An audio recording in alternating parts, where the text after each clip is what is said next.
चलो बेटा डिस्कस कर लेते हैं परमानेंट मैग्नेट में और हाँ इलेक्ट्रोमैग्नेट में क्या फर्क रहता है बेटा। इलेक्ट्रोमैग्नेट क्या होता है, जब तक इलेक्ट्रिसिटी चलती है तब तक मैग्नेटिज्म शो करता है। परमानेंट मैग्नेट मैग्नेट है ही, ठीक है, जैसे बार मैग्नेट हो गया, ये सारे परमानेंट मैग्नेट, ठीक है। और दैट कैन नॉट बी डीमैग्नेटाइज्ड, जो कि डीमैग्नेटाइज्ड नहीं होता। डीमैग्नेटाइज्ड मतलब समझ में आएगा, अपनी मैग्नेटिक प्रॉपर्टी को लूज नहीं करता। हीट में गरम करें उनको, हाँ हो सकता है उसमें चेंजेस आ जाए बेटा, क्रैक हो सकता है, तो उसकी मैग्नेटिज्म थोड़ा सा इम्पैक्ट हो सकता है, ठीक है। और क्या है बेटा इलेक्ट्रोमैग्नेट में, इलेक्ट्रोमैग्नेट बेटा टेम्परेरी मैग्नेट है, so it can be easily demagnetised. जैसे अपना फैन हो गया, फैन में जो मैग्नेटिज्म है वो तब तक रहता है जब तक कि करंट इलेक्ट्रिसिटी उससे पास होगी, फिर उसके बाद में नहीं होता है, ठीक है। अच्छा स्ट्रेंथ कैन बी वेरिड, अच्छी बात यह है कि जो अपना टेम्परेरी मैग्नेट होता है उसकी स्ट्रेंथ को अपन घटा या बढ़ा सकते हैं। अभी थोड़ी देर पहले पढ़ा रहा था मैग्नेटिज्म, हाँ स्पीड भी उसकी इलेक्ट्रिसिटी में बेटा मैग्नेटिज्म की बात कर रहा हूँ, उसके मैग्नेटिक पावर को बढ़ा भी सकते हो और कम भी कर सकते हो। अगर टेम्परेरी मैग्नेट है तो मैग्नेटिक पावर को आप कम भी कर सकते हो और बढ़ा भी सकते हो, बट परमानेंट मैग्नेट में जो पावर है वो सेम रहेगी, कांस्टेंट रहेगी, राइट। और क्या इलेक्ट्रिसिटी पास करे तो जो परमानेंट मैग्नेट है उसमें अगर इलेक्ट्रिसिटी पास करे तो, इलेक्ट्रिसिटी पास करे तो हो सकता है वो डीमैग्नेटाइज हो जाए, उसके बाद डीमैग्नेटाइज होगा सर, हो सकता है या हो सकता है पावरफुल हो जाए, डिपेंड करता है बेटा, ठीक है। करके देखा नहीं मैंने तो इस पर कुछ ज्यादा बोलूंगा नहीं, दोनों में से कुछ एक जरूर होगा, ठीक है, क्योंकि आप अदर एक मैग्नेटिक फील्ड उसके टच में ला रहे हो, ठीक है। सर लेकिन चांसेस बढ़ने के ज्यादा होंगे ना, देख बेटा एक्सपेरिमेंटल चीज है वो, उसके ऊपर मैं कुछ बोल ही नहीं सकता हूँ, ठीक है। ठीक है sir. Polarity can be reverse बेटा, इलेक्ट्रोमैग्नेट में क्या होता है, टेम्परेरी मैग्नेट जो है जिसको इलेक्ट्रोमैग्नेट बोलते हैं उसमें क्या होता है पोलैरिटी कैन बी रिवर्स। इसका मतलब होता है कि आप उसकी पोलैरिटी को चेंज कर सकते हो। आप कभी एक मैग्नेट है उसका नॉर्थ भी बदल सकते हो, साउथ भी बदल सकते हो। कैसे बदलेंगे, reversing the direction of current electric current, ठीक है। करंट की डायरेक्शन चेंज कर दो तो उसका पोल्स चेंज हो जाएगा, क्योंकि मैग्नेटिक फील्ड चेंज हो गया ना बेटा, डायरेक्शन चेंज करी तो। और क्या है जनरली स्ट्रॉन्ग मैग्नेट, जनरली ऐसे मैग्नेट क्या होते हैं स्ट्रॉन्ग मैग्नेट होते हैं, ठीक है। क्यों स्ट्रॉन्ग होते हैं, क्योंकि पावर उसमें सप्लाई ज्यादा दे सकते हैं, पावर मतलब एनर्जी ज्यादा दे दी या फ्लो ऑफ चार्ज ज्यादा दे दिया, करंट ज्यादा दिया तो उसका पावर बढ़ जाएगा। वेरएस परमानेंट मैग्नेट में क्या होता है बेटा, can be easily demagnetised, cannot be easily demagnetised, उसको डीमैग्नेटाइज नहीं कर सकते, ठीक है। स्ट्रेंथ इज फिक्स्ड, जो पावर है वो पावर है, होर्सशू मैग्नेट का पावर जो है वो है, ना बढ़ा सकते ना कम कर सकते, ठीक है। पोलैरिटी की भी चेंज नहीं कर सकते, होर्सशू मैग्नेट का नॉर्थ पोल है तो नॉर्थ पोल ही रहेगा, उसको साउथ नहीं कर सकते हो, ठीक है। And generally they are weak magnet, generally क्या होते हैं वीक मैग्नेट होते हैं, समझ में आया इसमें। अच्छा अब डिस्कस कर लेते हैं बेटा फ्लेमिंग्स लेफ्ट हैंड रूल, ये ज्यादा इंपॉर्टेंट है। फ्लेमिंग्स लेफ्ट हैंड रूल पर पहले भी अपन ने बहुत सारे क्वेश्चन लगाए थे, एक क्वेश्चन और लगा देते हैं अपन, ठीक है, ये तुम्हें आता ही है ऑलरेडी, ठीक है। चलो फ्लेमिंग्स लेफ्ट हैंड रूल, ठीक है। तो बेटा बताओ लेफ्ट हैंड में जो मिडिल फिंगर है वो कौन सी डायरेक्शन है बेटा, किस चीज की डायरेक्शन को दर्शाता है, करंट। इंडेक्स फिंगर बेटा मैग्नेटिक फील्ड और थंब फोर्स, ठीक है। थंब मतलब फोर्स, ये तो फोर्स एक चीज याद रख लो बेटा, फोर्स। मिडिल फिंगर मतलब करंट, ठीक है। बाकी जो बचेगा फिर वो क्या रहेगा मैग्नेटिक फील्ड, ठीक है। तो सपोज करो बेटा कि एक मैग्नेटिक फील्ड है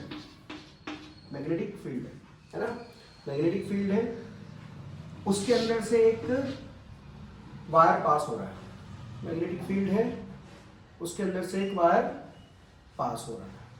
ये कैसे हो सकती है मैग्नेटिक फील्ड, मान लो यहाँ पे एक होर्सशू मैग्नेट रख दिया, नॉर्थ डायरेक्शन,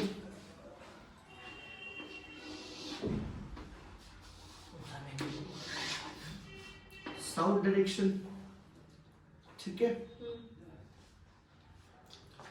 अब इसके बीच में से एक वायर जा रहा है बेटा, पास हो रहा है, ठीक है।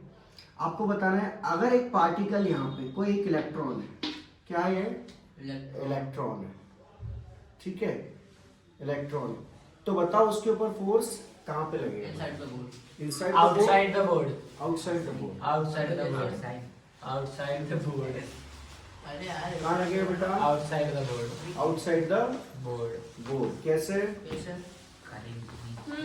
Fleming's left hand rule. ये रहा। वो करंट का डायरेक्शन देती है। हाँ ऐसे। ऐसे? वो क्या होता है वो करंट? अबे सर नहीं बोला। और यार करंट ड्रॉ हो जाती है। देखो बेटा, दो चीज होती है। अगर ऐसा क्वेश्चन देना तो इसको कंसिडर मत करना। कारण बताओ उसका क्यों? क्योंकि ऑलरेडी आपको डायरेक्शन दिया हुआ है, एक अलग से वायर है और वहां पे एक इलेक्ट्रॉन है, वो अपनी भी एक मैग्नेटिक फील्ड जनरेट करेगा। और किसको डिस्टर्ब करेगा? किसको डिस्टर्ब करेगा? जो एक्चुअल में मैग्नेटिक फील्ड है उसको भी डिस्टर्ब करेगा। इस वायर की खुद की एक मैग्नेटिक फील्ड होगी जो इसके साथ में डिस्टर्ब होगी। तो क्वेश्चन कैसा आएगा बेटा? इनवैलिड। क्वेश्चन इनवैलिड नहीं बेटा, वो कह सकते हो नॉट सफिशिएंट डेटा। ठीक है, ठीक है, या फिर आप डिसाइड ही नहीं कर पाओगे, ऐसा देंगे नहीं। अब सिर्फ आपको देंगे, अब सिर्फ आपको देंगे, लिसन, सिर्फ आपको देंगे मैग्नेटिक फील्ड की डायरेक्शन दे दी और एक इलेक्ट्रॉन है, एक इलेक्ट्रॉन है जो कि इस साइड में आ रहा है। कहाँ आ रहा है? नीचे की साइड में इलेक्ट्रॉन आ रहा है। तो अब बताओ कि इसमें फोर्स कहाँ लगेगा? Inside the board. Inside the board, हाँ। Inside the board. फिर से बता रहा हूँ बेटा, डायरेक्शन ऑफ करंट होता है ऑपोजिट ऑफ इलेक्ट्रॉन। अब सोचो आप इससे, सर इलेक्ट्रॉन नीचे जा रहा है तो डायरेक्शन ऊपर। इलेक्ट्रॉन नीचे जा रहा है तो डायरेक्शन ऑफ करंट कहाँ जाएगी? इनसाइड। ऊपर के साइड जाएगी। तो करंट की डायरेक्शन हो गई ऊपर, तो ये फिक्स बैठ रहा है, ऊपर करंट की डायरेक्शन हो गई। ठीक है, मैग्नेटिक फील्ड इधर आ गई, कहाँ जा रहा है? Inside the board, right answer. अच्छा, इसकी जगह अगर प्रोटॉन होता तो सीधे जाता सर। प्रोटॉन होता तो सीधे outside outside Outside the the board force लगता। फोर्स का लगता outside the board. Outside the force. Neutron देखो। मैं कुछ गलत बोल रहा हूँ क्या? नहीं सर, आपने बताया था सर। हाँ? क्यों हंसी आ रही फिर गौरव तुझे? न्यूट्रॉन का पूछा था वो बंदा। न्यूट्रॉन बेटा न्यूट्रल पार्टिकल, ये जो चार्ज, ये जो मैग्नेटिक फील्ड है ये एप्लीकेबल है चार्ज पार्टिकल्स के लिए बेटा। हाँ, चार्ज पार्टिकल के लिए एप्लीकेबल है। प्लास्टिक ले जाओगे तो उसको कोई फर्क थोड़ी ना पड़ता, तुम मैग्नेट को प्लास्टिक के पास ले जाओगे। बात तो सही है। स्टील के पास। हाँ, क्योंकि वो इजीली बेटा डोनेट करता है इलेक्ट्रॉन अपने, पोलराइज जल्दी हो जाता है वो। ठीक है, चलो अब बात कर लेते हैं बेटा लास्ट चीज, एसी और डीसी की बात कर लेते हैं। ठीक है, ठीक है, फिर पावर सप्लाई की बात बाद में करेंगे। ठीक है, ठीक है। एसी करंट और डीसी करंट में क्या फर्क होता है बेटा? एसी करंट और डीसी करंट में क्या फर्क होता है? देखो बेटा, अपने घर में जो सप्लाई होती है वो होता है एसी करंट, अल्टरनेट करंट, यानी हर 1/100th सेकेंड में लाइट अपनी जा रही है और वापस आ रही है, लेकिन हमें पता नहीं चल रहा है। अल्टरनेट करंट में हमारे घर में 100th ऑफ द सेकेंड में, मतलब सेकेंड का भी 100वां हिस्से में लाइट बंद हो रही है और चालू हो रही है। एसी करंट में ये होता है। ठीक है, एसी करंट में। ठीक है, अगर इसकी फ्रीक्वेंसी निकालना है तो अपन कैसे निकालेंगे बेटा? सपोज देखो बेटा, सपोज करंट है, इसका ग्राफ बनता है एसी करंट का बेटा इस तरीके से, अल्टरनेट करंट, अल्टरनेट करंट का ग्राफ बनता है ऐसे। ठीक है, तो पहले पॉजिटिव वाई में आएगी। ठीक है, पॉजिटिव वाई डायरेक्शन, फिर पॉजिटिव से नेगेटिव वाई डायरेक्शन। ठीक है, अगर इसके टाइम पीरियड की बात की जाए, ठीक है, तो पहले इस डायरेक्शन से आ रही है, फिर नेगेटिव से पॉजिटिव आ रही है।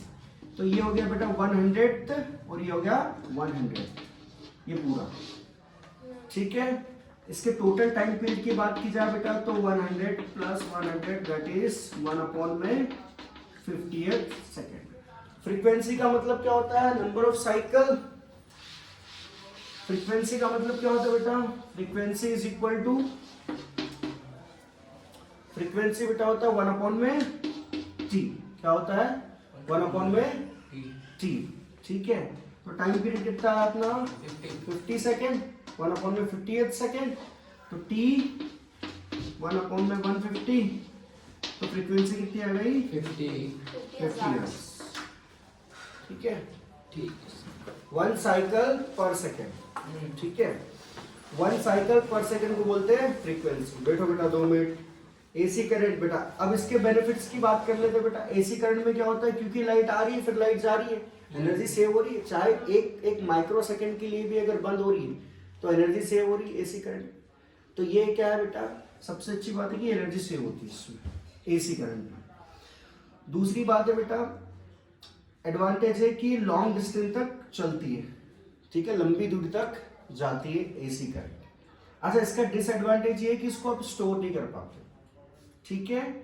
AC current can not be stored, right, but DC current can be stored. अब आप बोलोगे सर तो स्टोरेज तो करते हैं इन्वर्टर में, कैसे होता है? जनरेटर में, हाँ, जनरेटर जनरेटर में कि इन्वर्टर में? जनरेटर में तो पेट्रोल बेटा तुम क्या खा के क्या आया आज? मेरे को तो समझ में नहीं आ रहा। आज किसी सर ब्रेकफास्ट में मूड कोकेन में दिया है पता भाई, नहीं क्या खाया आज इसने बड़ों ने, हाँ? ब्रेकफास्ट में कोकेन दिया है ना।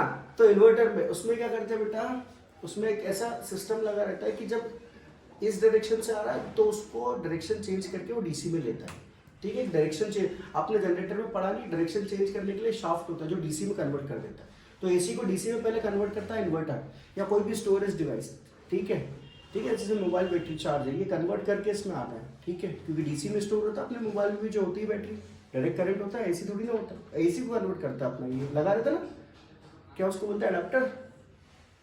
अडाप्टर वो काम करता है बेटा, ठीक है, अडाप्ट करता है उस चीज़ को, स्टोर करता है डीसी में कन्वर्ट करके, ठीक है। बिना अडाप्टर के आप मोबाइल चार्ज स्टोर नहीं कर सकते। इसलिए हमेशा देखना, जो भी बैटरी वाली चीज़ होगी ना, उसमें कुछ ना कुछ ऐसी चीज़ होगी जो उसको एसी को डीसी में कन्वर्ट करके स्टोर किया जा सकता है।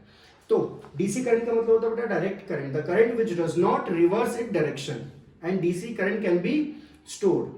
हाँ, इसमें लॉस ऑफ एनर्जी होती है ड्यूरिंग ट्रांसमिशन और लॉन्ग डिस्टेंस इज हाई। अगर ज़्यादा दूर तक इसको सप्लाई कर रहे हैं तो ऑब्वियसली जो एनर्जी है वो लॉस करती है। सोर्सेस क्या है इसके, बैटरी, सेल, ये सारे सोर्सेस, ठीक है। मैंने ऑलमोस्ट सब पढ़ा दिया। अगर कोई टॉपिक तुम्हें पर्सनली मेरे से पढ़ना है तो सर पढ़ ये लेना, डायरेक्ट करंट ठीक क्या है। है? हाँ, डायरेक्ट करंट